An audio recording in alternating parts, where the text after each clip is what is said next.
జిమ్కి వెళ్తే బరువు తగ్గాలి కదా, కానీ కొద్ది మందిలో బరువు పెరిగిపోతుంది. అసలు ఇలా ఎందుకు జరుగుతుందో ఈ వీడియోలో తెలుసుకుందాం. ఇది చాలామందికి మొదట్లో వచ్చే గందరగోళం. జిమ్కి వెళ్ళినప్పుడు రోజు బాగా వర్కౌట్ చేస్తారు, చెమట వచ్చేలా వర్కౌట్ చేస్తారు, కానీ కొన్ని వారాల తర్వాత బరువు చూసుకుంటే తగ్గే బదులు పెరిగిపోయి కనిపిస్తుంది.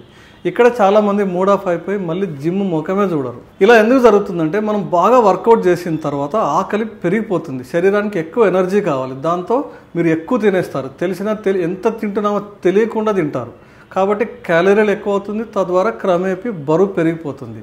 రెండవది, కండరాల్లో గ్లైకోజన్ నిల్వలు మరియు నీటి బరువు పెరగడం వల్ల కూడా కొంతమేర మీకు బరువు పెరిగినట్టు అనిపిస్తుంది. మనం వర్కౌట్ చేస్తున్నప్పుడు కండరాల్లో గ్లైకోజన్ వినియోగం పెరుగుతుంది. వర్కౌట్ తర్వాత శరీరం మళ్ళీ ఈ గ్లైకోజన్ నిల్వలను భర్తీ చేసుకుంటుంది. ప్రతి గ్రాము గ్లైకోజన్తో సుమారు 3 నుంచి 4 గ్రాముల నీళ్లు కూడా ఈ కండరాల్లో నిల్వ ఉంచుకుంటుంది.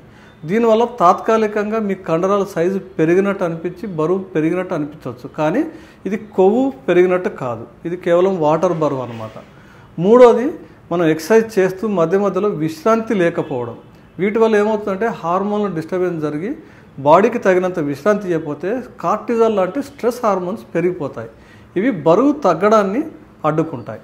అందుకే జిమ్కి వెళ్ళడమే కాదు, సరైన డైటు, తగిన విశ్రాంతి, మానసిక ప్రశాంతత, ఇవన్నీ సరైన కాంబినేషన్లో ఉంటేనే మీరు అనుకున్నటువంటి ఫలితాలు కనపడతాయి, బరువు తగ్గుతారు.